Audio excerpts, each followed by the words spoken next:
Assalamualaikum warahmatullahi wabarakatuh. Bertemu lagi dengan channel Ibnu Bahing Insting. Salam pembelajar teman-teman semua. Pada kesempatan kali ini kita masih akan membahas soal penilaian akhir semester atau PAS yang akan kita bahas, yaitu untuk kelas 6 pelajaran pendidikan agama Islam atau PAI. Oke, sekarang kita langsung ke soal nomor 1. Surat Al-Kafirun mengandung pesan toleransi beragama, yaitu titik-titik. Nah, teman-teman tahu toleransi? Toleransi itu sikap saling menghargai kepercayaan ataupun agama orang lain. Ya, berarti saling menghargai atau menghormati. Berarti kita lihat ke sini, kita cek yang A, hanya agama Islam saja yang diperbolehkan. Nah, ini jelas salah. Ya, ini bukan menghargai atau menghormati. B, tidak perlu menghormati orang yang beragama lain, ini juga salah. Ya, yang C, menghormati agama dan kepercayaan setiap orang. Nah, ini jawaban benarnya, yaitu yang C. Ya, sikap menghormati ataupun menghargai kepercayaan ataupun agama orang lain. Ya, berarti jawabannya C. Oke, sekarang kita lanjut ke soal berikutnya nomor 2. Ayat terakhir surat Al-Kafirun mengandung makna tentang titik-titik. Ayat terakhir surat Al-Kafirun itu bunyinya bagaimana teman-teman? Bunyinya yaitu lakum dinukum waliyadin. Artinya apa? Bagimu agamamu, bagiku agamaku. Ya, nah itu mengandung arti atau makna tentang apa? A, larangan menyembah selain Allah. Ini salah. Ya, maknanya bukan itu. B, larangan mencampur adukan agama. Nah, jawaban yang benar adalah yang B, larangan mencampur adukan agama. Kenapa? Artinya saja kan lakum dinukum waliyadin. Artinya bagimu agamamu, bagiku agamaku. Artinya apa? Artinya agama dia tidak dicampur adukan dengan agama kita, tetapi masing-masing saja. Ya, silakan jalani agamamu, ya agamamu saja. Agamaku ya untuk agama kita. Ya, jadi seperti itu. Jadi larangan mencampur adukan sebuah agama. B. Oke, sekarang kita lanjut ke soal nomor 3. Perilaku menghormati dan tetap berbudi pekerti yang baik kepada orang yang berbeda agama disebut. Nah, ini tadi ya, nomor 1, toleransi beragama atau yang disebut dengan sikap atau perilaku menghormati. Ya. Oke, lanjut ke soal berikutnya nomor 4. Abidum ma. Nah, cara membaca kalimat di samping yang benar adalah titik-titik. Abidun ma, salah jelas. Ya, ini hukumnya adalah idgham biguna. Ya, berarti yang A salah, yang B abadam ma salah. Ya, ini bukan fathatain tapi di sini domah tain. Berarti abidum ma. Yang C abidum ma. Nah, ini benar. Berarti jawabannya adalah yang C. Kalau yang D salah, abidim. Nah, ini bukan kasratain, bukan. Ya, berarti jawabannya adalah yang C. Oke, sekarang kita lanjut ke soal berikutnya nomor 5. Cara membaca kata atau kalimat yang mengandung tasydid adalah titik-titik. Cara membacanya bagaimana? A, dibaca dengung. Nah, salah. Kalau dengung itu adalah untuk idgham atau ikhfa ya. B, dibaca double. Wah, ini benar. Ya, caranya dibaca double. Nah, berarti jawabannya adalah B. Ya. Oke, sekarang kita lanjut ke soal berikutnya nomor 6. Dalam surat Al-Kafirun ada ayat yang diulangi 2 kali. Ayat tersebut adalah titik-titik. Nah, ayatnya kira-kira menurut teman-teman apa? Benar, ayatnya yaitu wala antum abiduna ma a'bud. Ya. Wala antum abiduna ma a'bud. Nah, itu ayat berapa? Ayat ketiga dan ayat kelima. Ya, Qul ya ayyuhal kafirun la a'budu ma ta'budun wa la antum 'abiduna ma a'bud wa la ana 'abidun ma abattum wa la antum 'abiduna ma a'bud lakum dinukum waliyadin. Nah, itu ayat ketiga dan kelima yang sama, ya. Oke, sekarang kita lanjut ke soal berikutnya, nomor 7. Meninggalnya seseorang merupakan contoh tanda kiamat titik-titik. Nah, meninggal, kemudian bencana banjir ataupun apa saja itu termasuk ke dalam kiamat sugro atau kiamat kecil ya. Kalau kiamat kubro itu ya kiamat yang besar nanti ya. Hancurnya alam dunia itu adalah kiamat kubro ya. Kalau meninggal itu adalah kiamat sugro atau kiamat kecil. Oke, sekarang kita lanjut ke soal berikutnya nomor 8. Setelah meninggal, seseorang akan ditempatkan di alam kubur yang disebut juga dengan alam barzah. Jawabannya adalah B. Kalau alam akhirat ya nanti. Ya, alam akhirat nanti. Alam mahsyar itu adalah tempat berkumpul.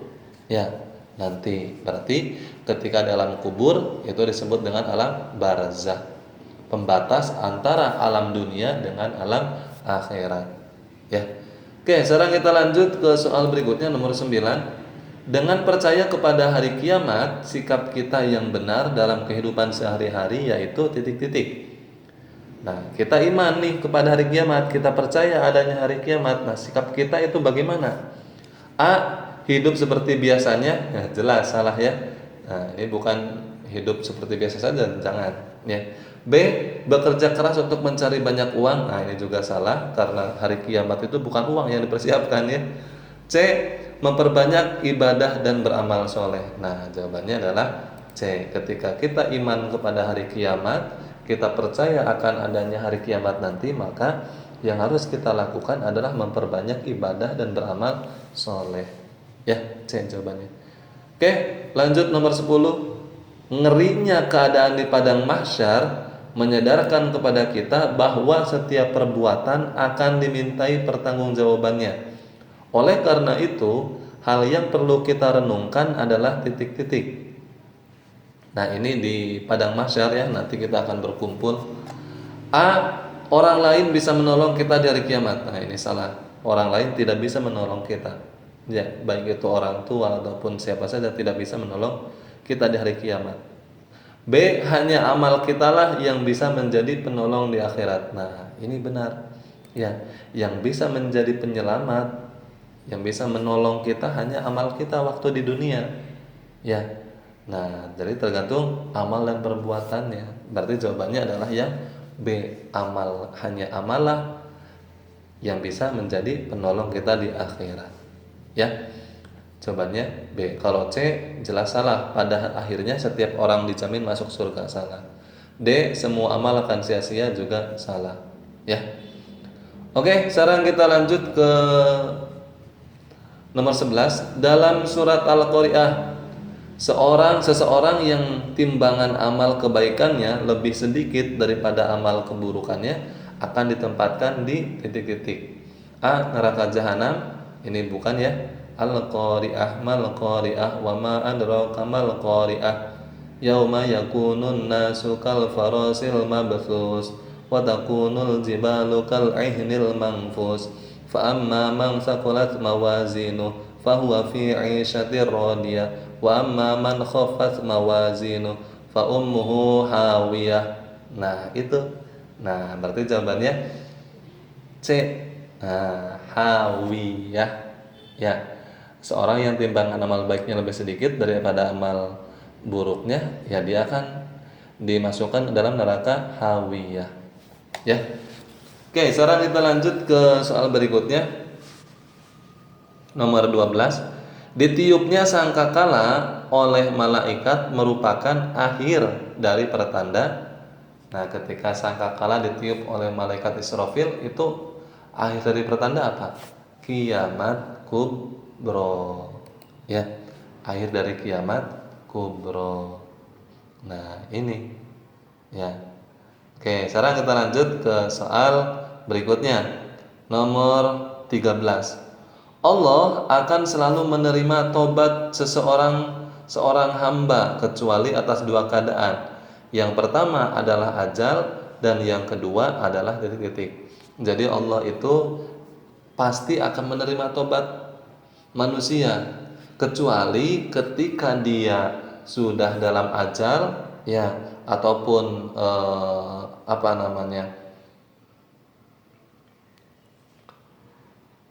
ketika orang tersebut mau meninggal, nyawanya sudah di dalam tenggorokan, ya sudah nyampe tenggorokan, itu tobatnya tidak akan diterima. Ya, seorang dalam keadaan ajal ataupun sakarat, ya sakaratul maut, nyawanya sudah ada di tenggorokan, itu sudah tidak diterima. Dan satu laginya kapan? Satu laginya adalah ketika hari kiamat datang, amal ibadah ataupun tobat sudah tidak diterima lagi. Berarti jawaban yang tepat adalah matahari terbit dari barat ataupun hari kiamat. Ya. Oke, sekarang kita lanjut ke soal berikutnya nomor 14. Seorang manusia hidupnya selalu membutuhkan bantuan orang lain, sedangkan Allah tidak sekalipun membutuhkan bantuan makhluk karena Allah bersifat titik-titik. As-Somad. As-Somad itu apa? Maha membutuhkan. Nah, berarti ini benar ya. Jawabannya As-Somad, maha membutuhkan. Ya, bukan maha membutuhkan, maha dibutuhkan. Ya. Artinya As-Somad itu maha dibutuhkan. Dibutuhkan oleh siapa? Ya, oleh manusia. Ya. Allah itu tidak membutuhkan bantuan orang lain, tetapi kita membutuhkan Allah. Ya. Al-Muqtadir bukan, Al-Muqaddim bukan. Ya, Al-Muqaddim artinya maha mendahului, Al-Mulk juga bukan. Ya. Oke, sekarang kita lanjut ke soal berikutnya nomor 15. Selama ini kita masih saja bingung bila ditanyakan mana yang lebih dahulu lahir, apakah telur ayam atau induk ayam.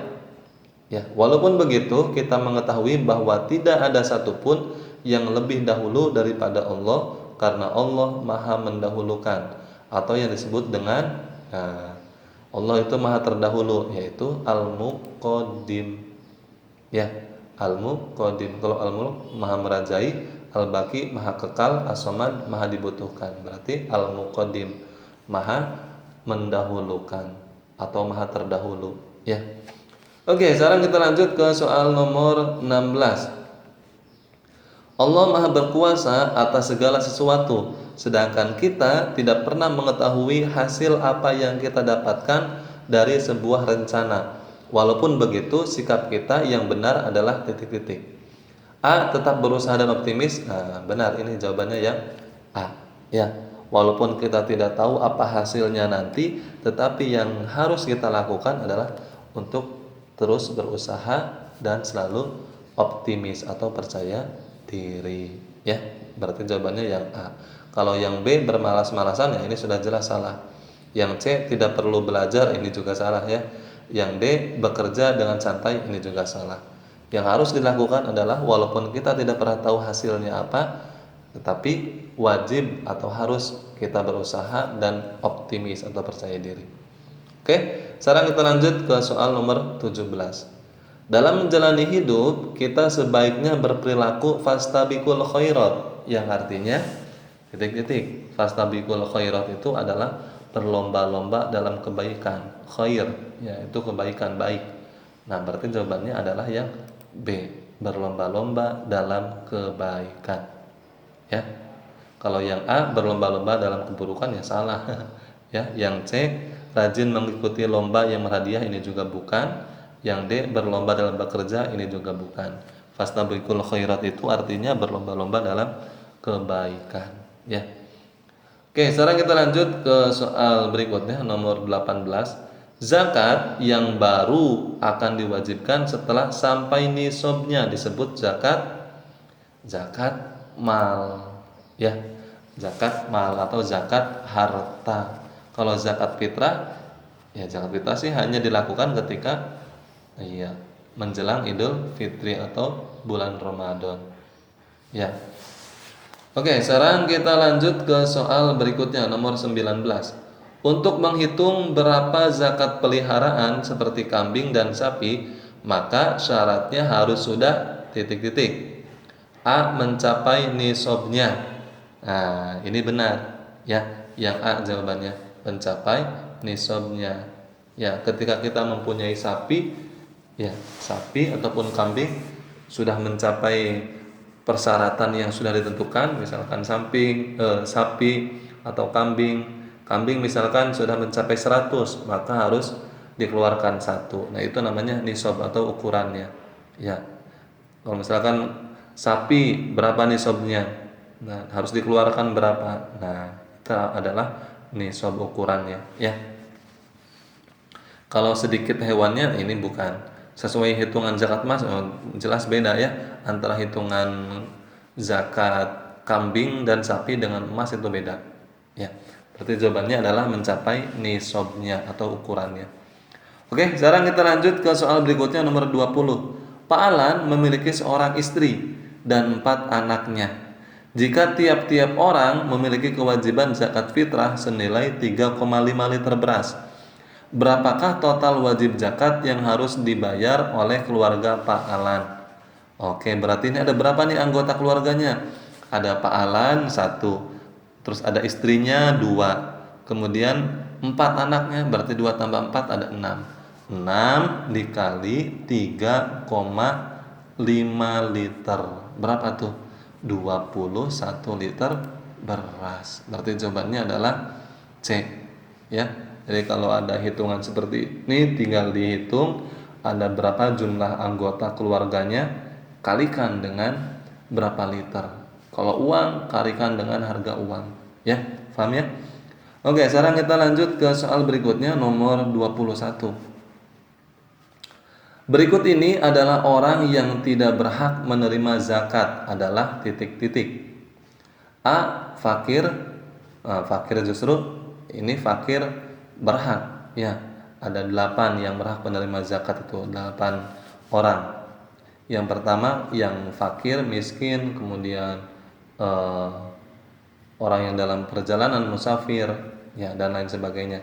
Nah, yang A fakir ini termasuk ke dalam 8 orang itu. Berarti ini bukan, ya, bukan jawabannya. B miskin, miskin juga termasuk ke dalam orang yang berhak menerima zakat. Berarti bukan B jawabannya. C gorim, gorim itu apa? Gorim itu orang yang mempunyai hutang, banyak hutang, ya, sehingga dia tidak bisa membayar hutangnya. Nah, boleh kita membayar zakat. Berarti gorim ini termasuk orang yang berhak menerima zakat. Berarti yang C juga bukan. Nah, D hamba sahaya. Siapa hamba sahaya itu? Yaitu orang yang mendapatkan nafkah dari tuannya. Ya. Nah, hamba sahaya tidak berhak menerima zakat karena sudah dibiayai atau dinafkahi oleh tuannya. Berarti jawabannya adalah D. Ya. Oke, sekarang kita lanjut ke soal berikutnya nomor 22. Selain mengajak kita untuk peduli kepada sesama manusia, zakat sebenarnya adalah sarana untuk membersihkan titik-titik. Zakat itu untuk membersihkan apa? Ya jelas, zakat itu kan dari harta. Berarti untuk membersihkan harta. Ya. Harta dan apa? Harta dan jiwa kita. Berarti jawabannya adalah A. Ya. Oke, sekarang kita lanjut ke soal berikutnya nomor 24. Yang mendapatkan gelar Al-Faruq adalah khalifah siapa? Al-Faruq itu artinya kan pembeda. Ya, ada Al-Faruq, ada apa namanya? As-Siddiq, ya. Nah, Al-Faruq ini siapa yang mendapat gelarnya? Umar bin Khattab. Jadi jawabannya adalah A, ya. Oke, sekarang kita lanjut ke soal berikutnya nomor 25. Khalifah Umar bin Khattab walaupun tegas dan pemberani, beliau tetap mau mendengar pendapat sahabat lain dalam berdiskusi. Teladan yang bisa kita petik dari beliau yaitu titik-titik. Nah, kaitannya tentang diskusi yaitu bermusyawarah. Jadi jawabannya adalah A, ya, bermusyawarah atau berdialog, ya. Berdiskusi, berdialog, bermusyawarah sama saja, ya. Nah, ini untuk soal prediksi pendidikan agama Islam untuk kelas 6. Jangan lupa share video ini sebanyak mungkin ke grup sekolahnya, grup WhatsApp-nya ataupun grup apa saja agar yang lain bisa ikut belajar di channel YouTube Bahagia Insting. Terima kasih, salam pembelajar. Assalamualaikum warahmatullahi wabarakatuh.